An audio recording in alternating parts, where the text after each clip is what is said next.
Fox News contributor Colonel Allen West joins me now. Good evening, Colonel. Your reaction to these latest attacks in Denmark.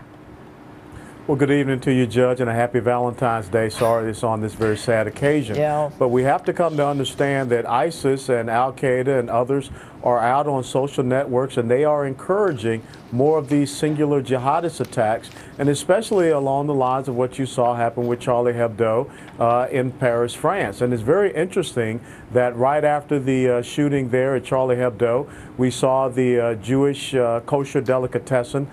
It wasn't a random act, as the president said, but it was a target-specific act. And so once again, you see an attack against a free speech group, followed by an attack against a synagogue. So there's a pattern here.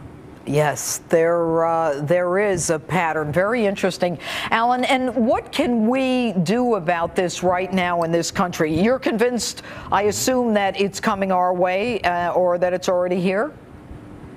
Well, of course it's already here. You know, I've relocated back to Texas, where my last duty station was Fort Hood, Texas.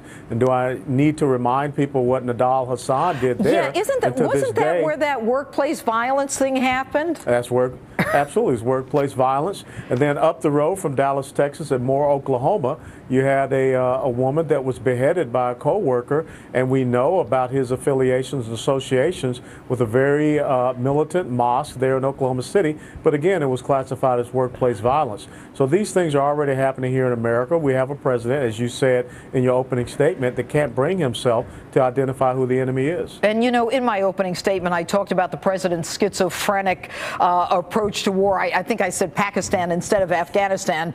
But what I was talking about, of course, was Afghanistan. And on the same day he announces a surge, he says, you know, we're gonna draw down, and you know, we're running. You're in the military. You tell me whether or not, under this president, Americans, given that this week he wants to limit his powers of military force, can Americans actually expect to be protected with a president who doesn't have a strategy, who can't identify the enemy, who can't talk about the motivations of the enemy? No, you cannot trust the president, and I would encourage my former colleagues not to support this request for the authorization of military force. President Obama this past Wednesday basically repeated what he said in August, and we have seen ISIS from a year ago, when he classified them as a JV team, go from 3,000 in strength to some estimates of about 50,000 in strength. And you talked about the president stating that their morale was low. The same time he was giving that speech, his own counterterrorism advisor was on Capitol Hill saying that they have had 18,000 of an influx of new fighters.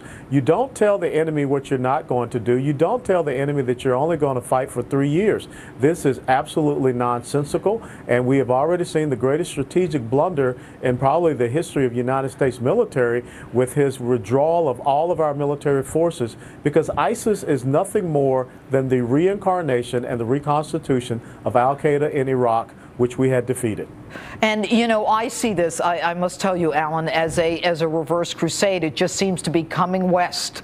You know, with the killing of the Christians in the Middle East, the Yazidis, Jews in the Middle East, and now they're coming across Europe, and you know, just a question of when they come across the pond. No, go ahead. But this is not a reverse crusade. This is exactly how Islam spread off of the Arabian Peninsula back in the 7th and the 8th centuries.